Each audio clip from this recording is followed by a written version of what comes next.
Peter Drucker has said that what gets measured gets improved. And this insight's been incredibly valuable to me over the years. I want to explain why. Until you measure something, you're operating in somewhat of a black box. You're essentially guessing, aiming at targets you can't see, which ultimately means you're leaving life up to chance. But once you begin to gauge your progress in a specified area, you now have information to work with. You have an increased sense of awareness and the ability to focus, which, as I've said before, and believe wholeheartedly, what you focus on becomes your reality. So here's a quick example that I think adequately paints a picture here of what I'm talking about. Way back when I first started my business, I was chatting with a friend about wanting to grow my YouTube subscribers, add value to as many people as I possibly could with my work. Back then, it was all YouTube. That was the crux of my business. And so the first question he asked, he goes, just out of curiosity, how many subscribers join the channel daily? And I realized in that moment, I don't know. I knew the total amount, like I kept tabs on that, but not the sort of daily fluctuation, how much grew on Monday versus Friday, that type of thing. And this guy, he had a tracker. He's very big on that. Basically a sheet with the most important things that he's trying to change in his life. And every day when he would wake up, he'd record a quick measurement in each of those categories. And my first thought was, that's a little over the top. It's a little extra. But hey, one of my favorite mantras is that you are your own experiment. And I was happy to try something new that, could have a positive impact. And so I did. I started recording daily the net subscribers that join the Your World Within community. And what I found was incredible. They say it's the simple things that make the greatest difference in our lives, and this would certainly be no exception, right? First and foremost, just seeing that number every day kept growth at the forefront of my mind. It kept me aware and excited and thinking through that lens, as if I were on a journey or mission to outperform the me of yesterday. Right? If on some random day you grow 30% more than you usually do, it's only normal to see that and ask, well, why can't this happen every day? Why can't this be my reality? And next, and probably more obvious, it armed me with the tools to tactically improve my performance. Those daily metrics helped me find critical answers, arrive at important conclusions. What days of the week and weeks of the year have the greatest impact? What trends lead to increased viewership? My daily average subscriber count is X. I wonder what it would take to bring it to Y. Right? And so basically, instead of just showing up every day with my fingers crossed and hoping I'd hit it out of the park, I had a more informed approach. It's like taking a blindfold off. And all of this prompted by writing one little number down in the morning. The more I did this, the more it became obvious that it should be implemented in other aspects of my life. If this is important to me, if I say with conviction, this is an area I want to improve, how can I afford to not know the extent of its growth? And now I do track the handful of things I'm most invested in growing, because those will be most impacted by my giving them attention. There's a saying that what you water grows. Well, your focus and your attention is what will water the seed, what will give it life. If you're looking to lose weight, but you never look at the scale, you're hurting yourself. Right? And you might say, well, I don't want to be all about the numbers. Right? It's a lifestyle change. And I certainly agree. The point is not to track every single step you make. It's to realize how often we operate blindly. It's to show you that with 100% certainty, your increased awareness and attention dedicated to any pursuit will make you more effective in bringing about your desired result. Knowing your daily progress keeps you in the game. It keeps you excited and also arms you with the tools to make the necessary changes. See, we are brilliant creatures capable of incredible things. But it's critical that we position ourselves so that we can win the game. It's critical that we not only look, but see. To be simplified, to condense life down to only what's important and to monitor those things that are important to you will give you a tremendous advantage. And again, this is basic stuff, but we skip the basic stuff because we think the big changes come from complexity. They don't. They come from choosing a target and working to get closer and closer to its bullseye. Like Greg McKeown says in Essentialism, growth often has nothing to do with the acquisition of more. Sometimes it's about eliminating the things we don't need and focusing on that which we do. Now I'm suggesting we take it one step further and measure our growth as we take those meaningful things into the great unknown. Life can be challenging, that's no secret. So why not arm ourselves with every advantage available to us? Why not keep yourself excited and invested and knowledgeable? Often we look around at what we don't have and think, man, I could never have what they have. I could never do what he or she does. The reality is, they identified what matters and brought it to life one small step at a time. And guess what? You can do the same. It's not a miracle you need, it's awareness. So here's to keeping your eyes open, to not only looking but seeing, and in doing so, getting results from the opportunity we otherwise would walk right by.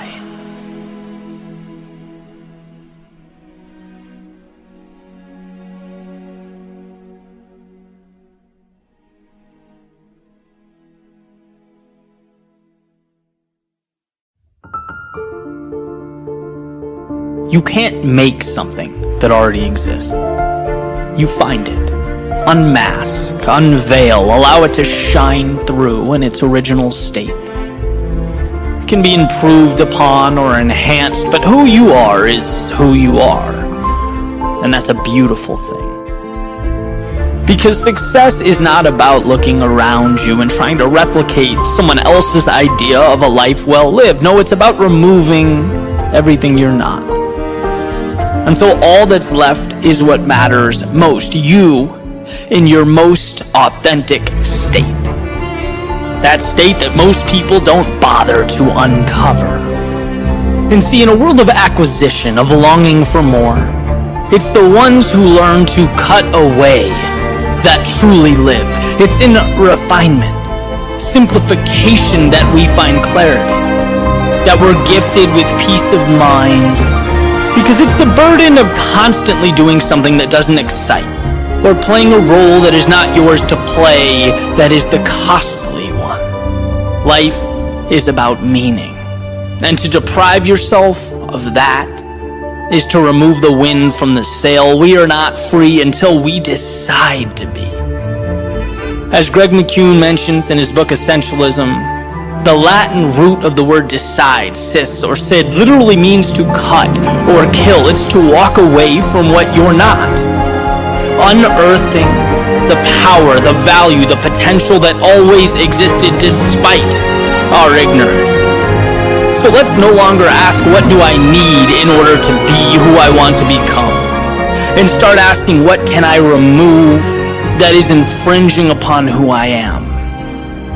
What can I dismantle so that I might give wings to that which means the most?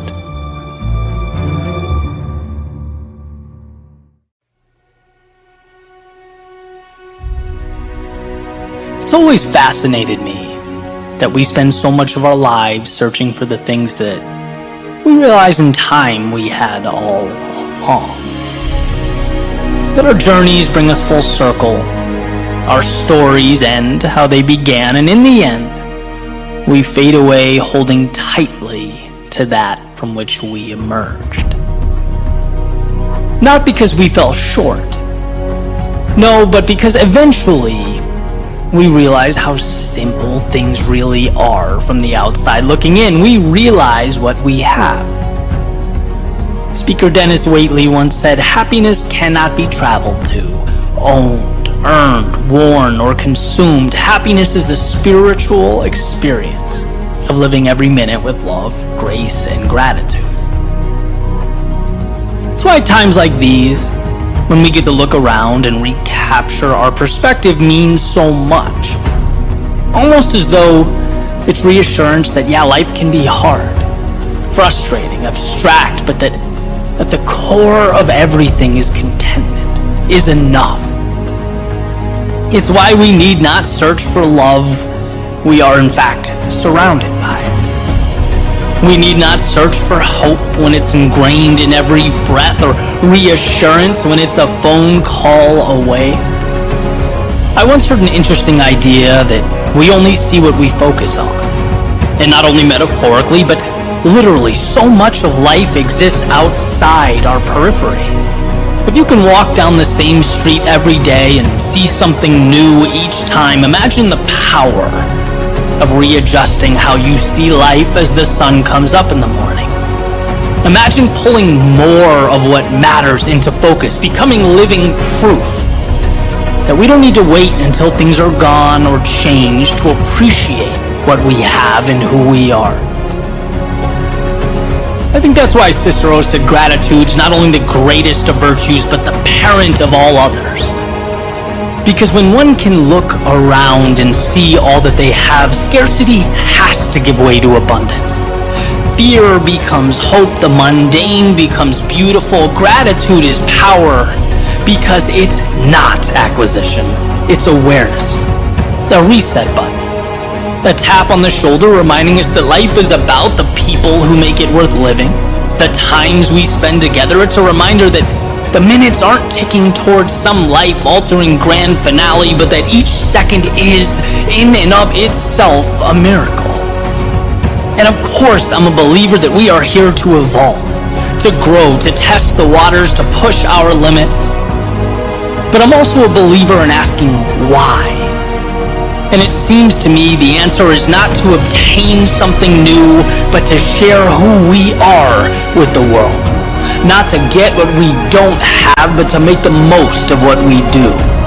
Not to impress or fit in, but to take that passion that increases our heart rate, that curiosity that pulls us towards new horizons, the incredible friends and family by our side, and simply realize that we are, this very moment, embarked upon the adventure of a lifetime. And for that, I am forever grateful.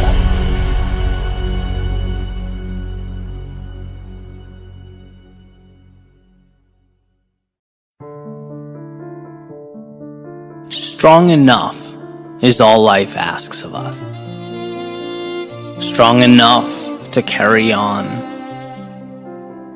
Strong enough to take an uncertain step forward. Strong enough to be better than we were yesterday. Everything starts with strong enough. The decision to make a single move towards an existence that is not yet yours. Not yet. But it's arguable that understanding it could be yours is a greater accomplishment than making it so. As the old Latin proverb states, once you've started, you're halfway there.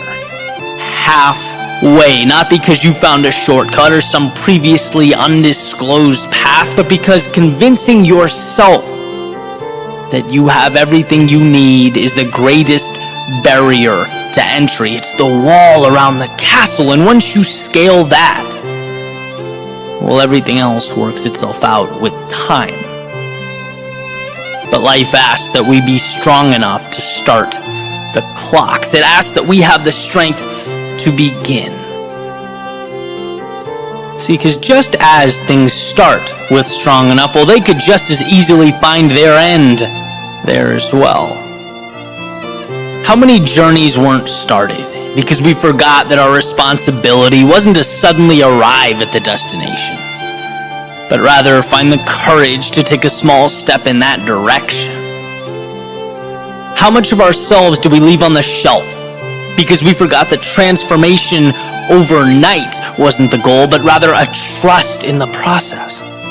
The heart to paint a first stroke, make a first call, walk out the door strong enough can be an ending or a beginning. It's a fire that can enhance, it can nourish, or it can burn out. And that is perhaps the greatest question of our lives when the time approaches. When life demands more of us, will we only see the finish line, the mountaintops, the vastness of the terrain? Will we feel small and inadequate? Or will we remember that we are strong enough to advance, to push back against the chaos of life? And that's not only all that's required of us, but it's the key to everything worth doing, the start of transformation, the seeds of beauty, the foundation of impact. That is our challenge, where some bow down to the impossible. You have to see it for what it is, the many possibilities that comprise it, the hope, the understanding that an improved existence is about having the strength not to change reality in one foul swoop, but to carry on, to take another step and see that as time unfolds, those steps become the blueprint to a better tomorrow.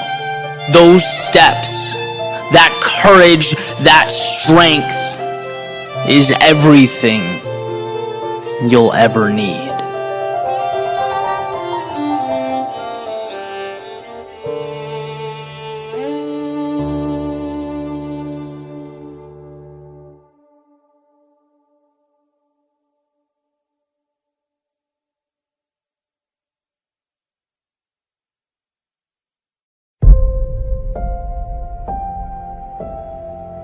Why is it that the average person seeks out the advice of what feels like 1 million people before consulting himself? Knocking, looking, hoping. Is he looking for answers? Or looking for permission to be who he already knows he is? Is he looking for insight or just validation that his reflection is in fact okay?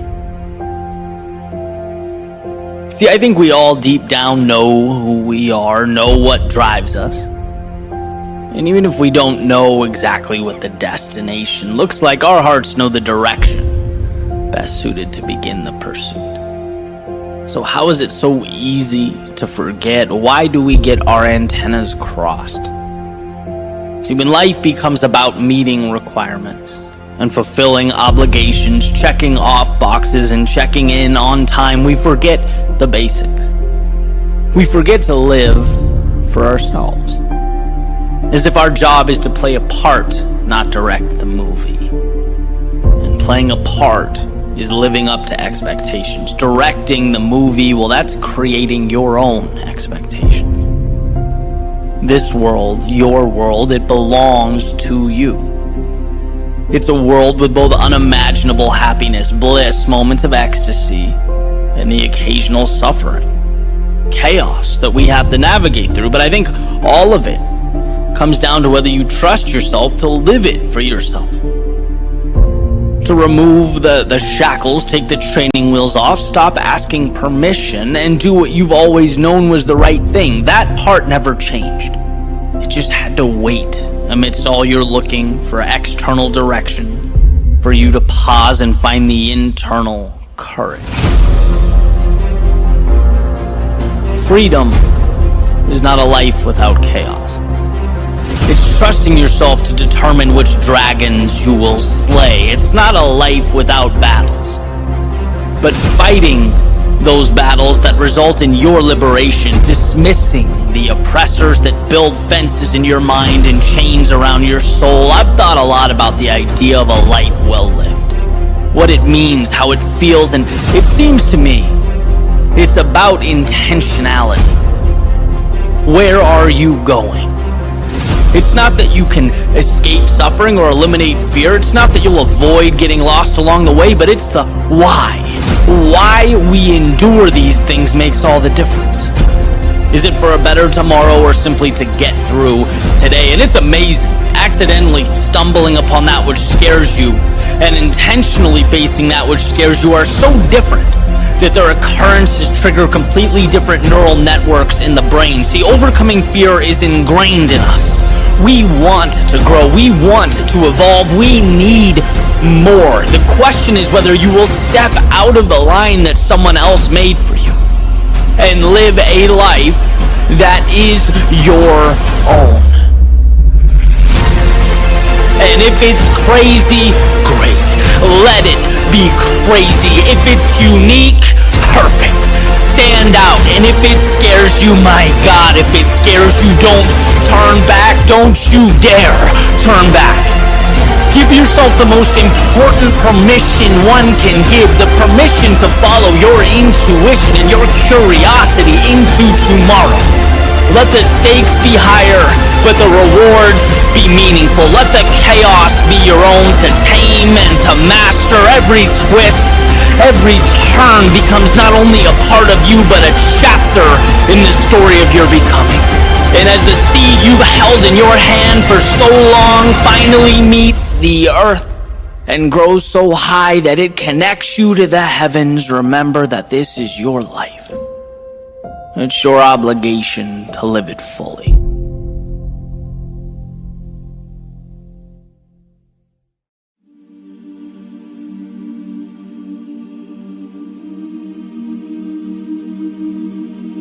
Everything around you has a story. In fact, many stories, and more importantly, our lives are the culmination of these stories. See, we don't identify things through an objective lens. We see them in relation to our individual beliefs, our needs. Strange as it sounds, our lives are almost entirely fiction. They're arbitrary. When was the last time you got into your car and thought of it as nothing more than metal and parts? Probably not recently, right? We see it as a gateway to where we need to be. Mobility, freedom. Just like art isn't brushstrokes or sonic vibration, it's an emotive escape. We give meaning to things, and those meanings vary. The world as it exists through our eyes is entirely subjective. You ever wonder how something can be a problem to one person and a solution to someone else? Or how deeply held political beliefs can be so contradictory? How can a movie come out and half its critics say it's amazing, the other half say it's subpar? Right? Life is subjective. It's an infinite amount of tiny stories that come together to create our world, and everyone that you walk by has their own. And here's why that's worth discussing. Here's why it matters, because we fall into the trap of using these make-believe guidelines. After all, that's what they are, to define ourselves. We deem other people's subjective norms as truth, the benchmarks for our own pursuits. Consensus is good, well then it must be good. They say it's bad, well then it must be bad. From the perspective of a creator, one of my most important realizations was that feedback of something I've created, or a lack thereof, it doesn't define the value of the work. I still think some of my best work is essentially undiscovered. Some of the things I've thrown together in 10 minutes have been seen by millions of people, and that doesn't change how I value the work with little recognition. That's just our emotions drawing false conclusions. Here's a different example. Let's say there's a baker, right? And he's got a bakery in a neighborhood and does great work, right? His shop's been open for a decade, he's been in business. But one day Oprah walks in, takes a bite, loves it, recommends it. Suddenly his cake is everywhere. Suddenly they're extraordinary. Same question, right? What changes about the cake? Nothing. What changes about the baker? Nothing. Excellence lived there the entire time. Did his work become more the second it got a powerful endorsement? No, it was simply recognized. And this understanding, the reason I'm bringing these examples up is because knowing that is crucial to whatever it is you're trying to build or become in your life. Because these narratives matter.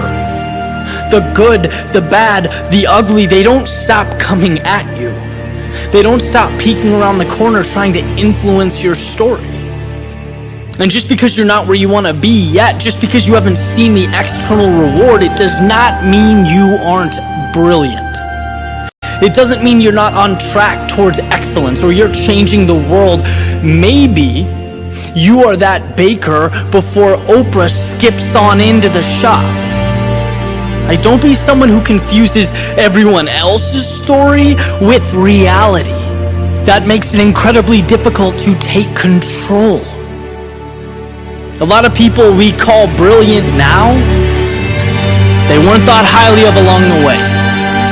In some cases, quite the opposite. And thankfully, they understood the subjectivity of their brilliance. That if you're confident in your voice and your message, if you sacrifice and dive into expertise in an area, the value rises to the surface. Society will adapt and conform to you simply because you didn't bow down to it. There's brilliance there. It just needs to be believed in and refined. Even when others don't get it, even when it's abnormal, even when your passion receives no validation. See, brilliance manifests itself brick by brick, and it's very easy for passersby to laugh at that unfinished frame of the house. But eventually it comes together, and the layout is beautiful, and the architecture is stunning, and your defiance carves a little niche for itself somewhere in the depths of reality. Then the light bulb goes off. Then it's understood. Maybe you were right all along.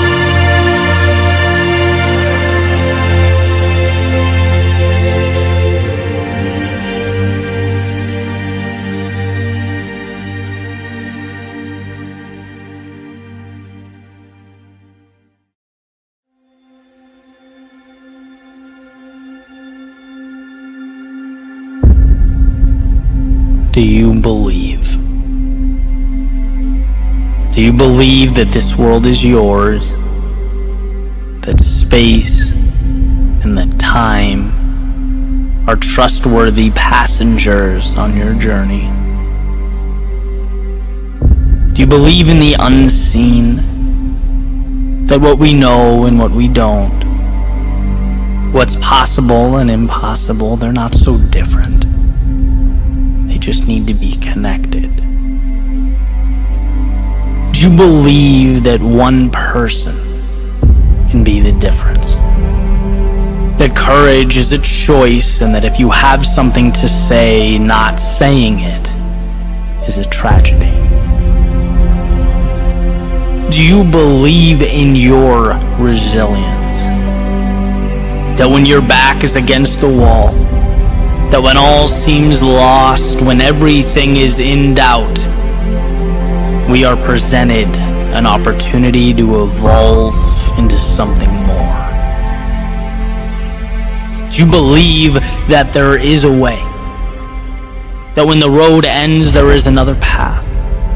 That when you can't go around, you can go through? And when you can't go through, you can go over? Do you believe that the darkness before you is merely the absence of light? A light waiting to be created, brought to life? That nothing is meant to be, any void can be filled, and you are in fact the architect of that light.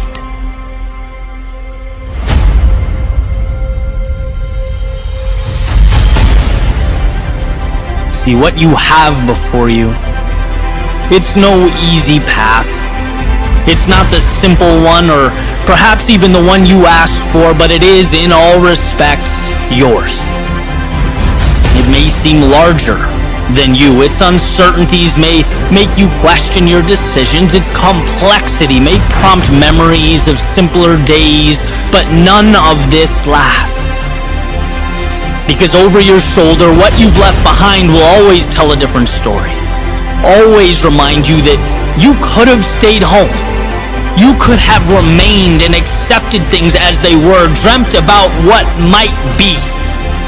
But rather than wait for time to expire and take your power into the ground like most ultimately do, you took to the sky. You let the stars, the infinite world beyond the horizon guide you, and as much as you decided to be here, this path chose you. It chose you to make something new where there was once nothing. To exchange breath for the first time with an atmosphere conducive to your greatness. You did not know it was there the whole time, and how could you have? It wasn't visible to any naked eye. It wasn't accessible to the common man, but it's here now because you said yes. So please hold on to that courage, because it's everything. The difference between accepting the now and rewriting history is belief. Belief in a tomorrow that is different from today, and as you make your way into this darkness, be proud. As you enter that which most wouldn't dare to confront, hold your head high when you falter, stumble, when the ground under you begins to shake. Believe not only in your pursuit, but in your resilience. Life remains cold and dark until we find the courage to do something about it. Until we step out of the shadows. See, you aren't escaping the emptiness you're leaving behind. No, you are the one who will give that emptiness life. The maker of a new universe. You are the architect of light.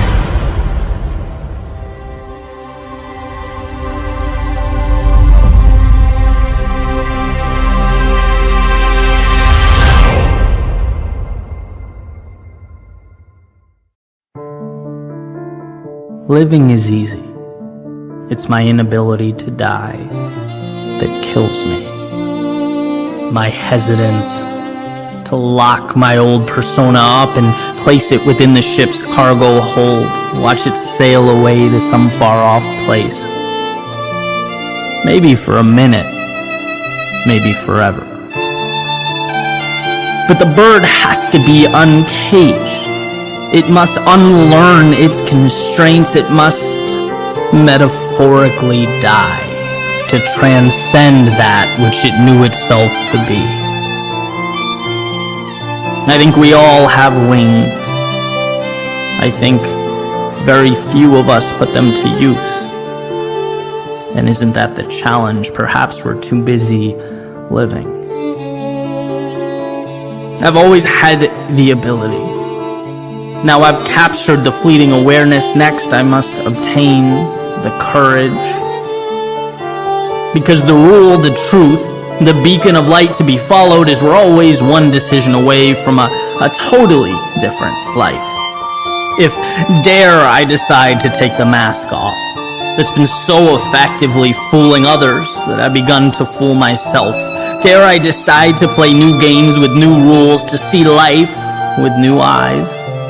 Perhaps upside down. But when your sight is finally set on infinity, when you're looking at the clouds while lying on your back, who's right, them or you? Who gets the honor of deciding? And sometimes I wonder how far we need to walk to understand that the danger isn't stepping into a new pair of shoes. It's thinking you need to walk the same path, down the same street, in the same pair of shoes you've had on your entire life. Strange, right? Peculiar, according to previous cognitive mappings, but maybe they're crazy is your oxygen. Maybe crazy is pure. It's desirable. It's been the goal all along. And well, where I thought I dedicated my life to its pursuit, I see how wrong I was. To think something new could emerge. No, not without the death of the old. Not without that caricature of myself slipping away.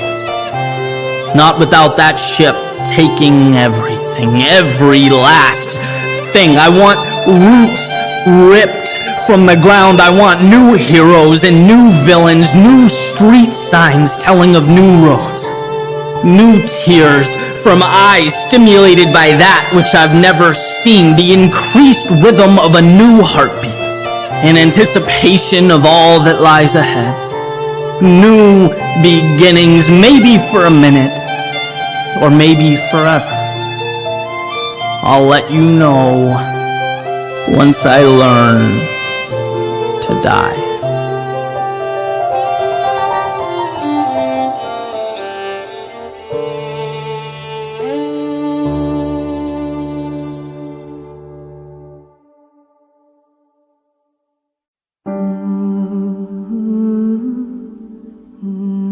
I woke up last night and I remembered my debt to you. Being that I stand by the promises that I make, I jumped out of bed and I walked over to my desk, I turned on a light, and I began writing. At a minimum to explain myself, but at best case scenario to provide some reassurance that every storm ends, that nothing is forever, and that someday, without question, I'll make you proud. See, things haven't been the easiest lately, and it's funny. Sometimes things seem so intuitive. Sometimes they make so much sense.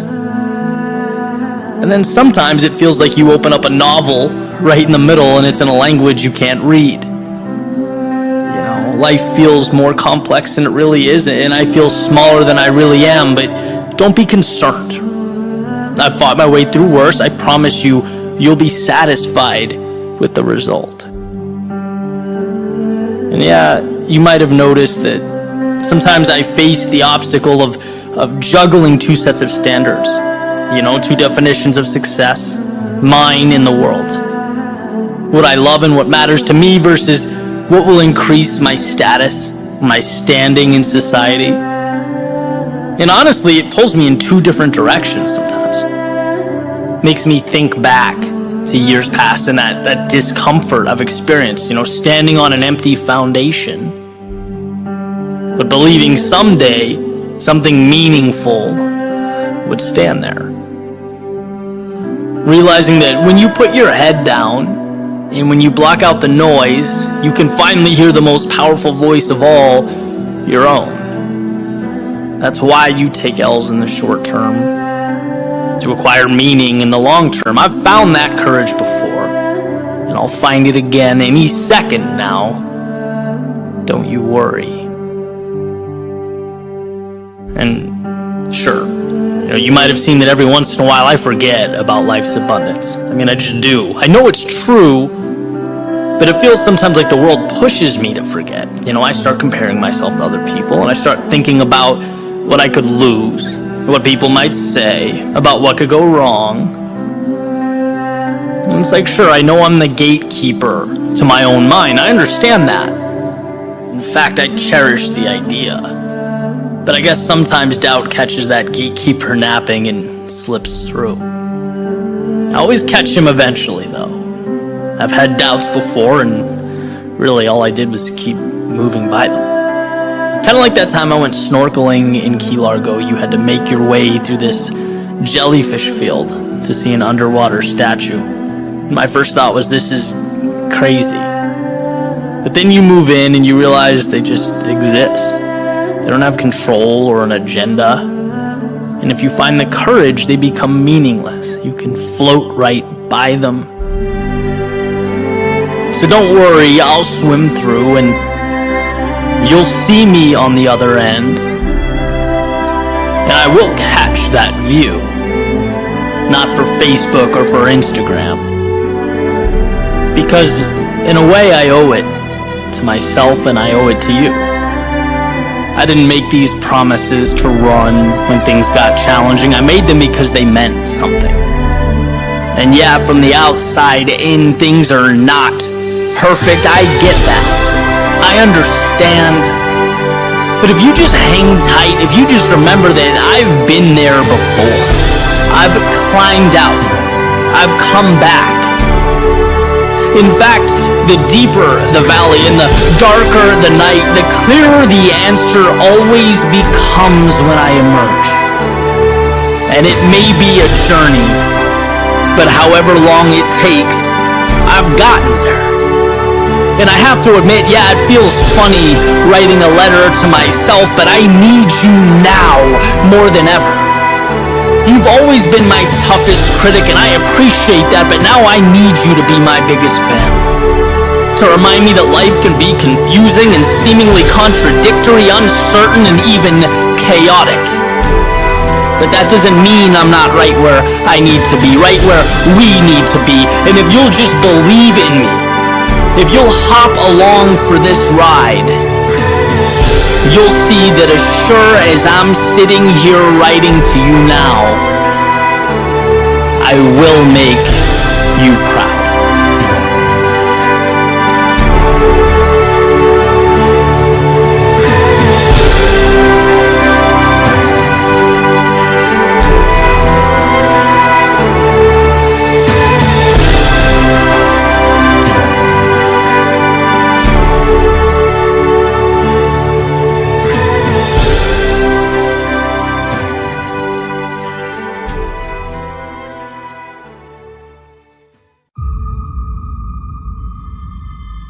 So imagine you're sitting down, having something to eat, thinking, relaxing, reading, whatever you're doing.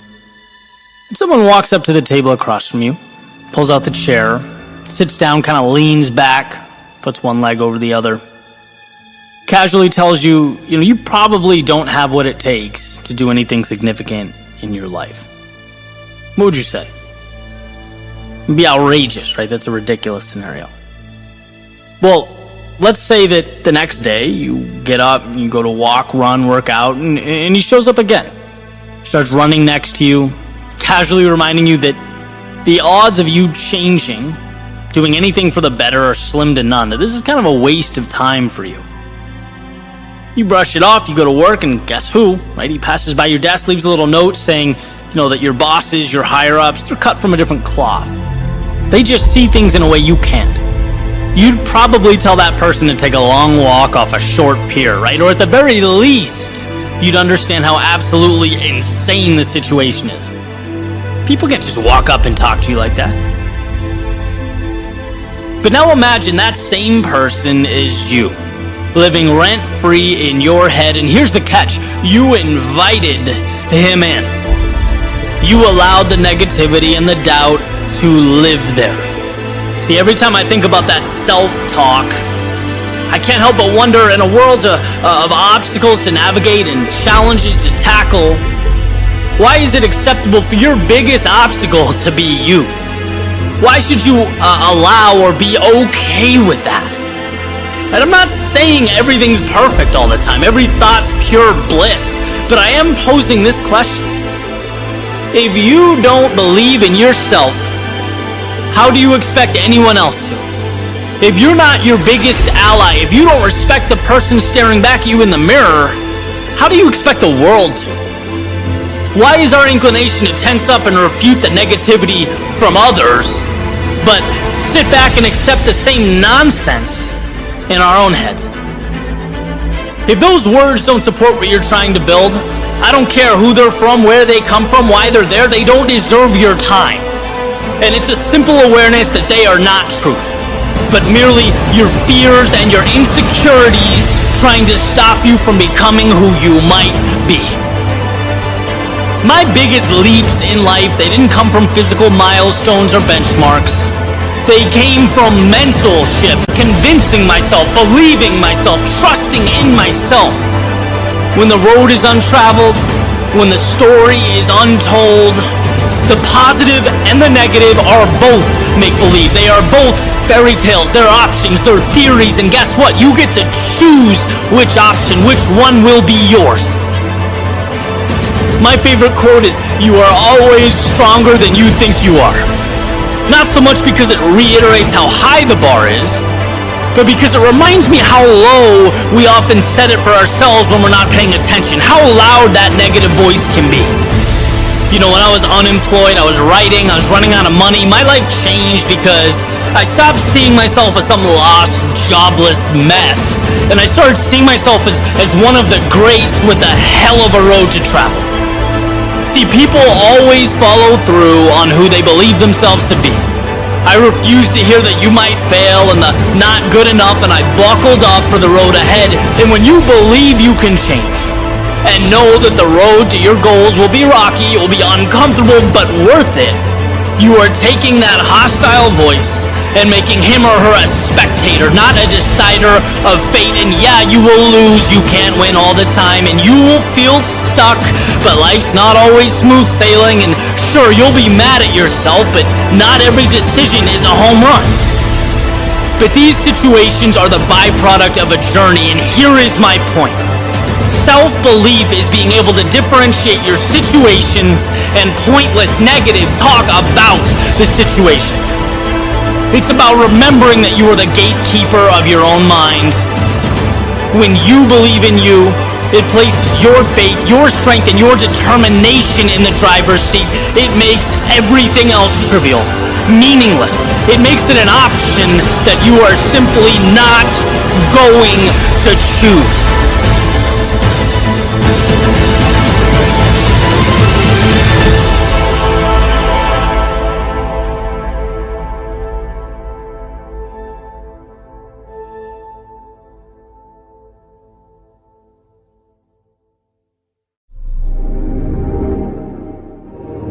Your eyes do not create, they obey. They are projectors that play the stories your mind has written. Messengers, delivering pictures you've already painted. So you win or lose long before they open. Your outcome's decided long before they see a thing. Your outlook is not a reflection of the world around you, it's a reflection of the world within you. And I wonder how we can be so lucky as to have the opportunity to literally create our own reality, yet we position ourselves so that we're disadvantaged. We act as though the wake of the boat is more powerful than the wheel that steers it. We remind ourselves of the obstacles instead of reassuring ourselves that we possess the ability to get around anything and everything that stops us. If we can create our own landscapes, why insert storms? If we can define our own rules, why penalize our progress? If we're capable of feats beyond our wildest dreams, why do we instruct our eyes to see stop signs? Your eyes long to see the world as it was meant to be seen. With its color, its fullness, its beauty, its perfection. Why not give them permission? See, there is no use for the negative. The downside brings you nothing. There is no value to be obtained or acquired from what doesn't push you. The solution is simple. If it doesn't make you stronger, let your eyes see beyond it. Refocus, re-examine, because I promise you the answers you need are in the same frame as the things that hold you back. The problems, they are the solutions. The opportunities, they are the risk. Life is that portrait, but it is entirely open to interpretation. See, the same people that see beauty, that find magnificence, they will always see it. They will always find it. In the down times, the winter periods of life, they'll feel it during the days when we look up and we wonder how in the hell these dots connect. They will run towards the chaos, find answers while others see what's not there.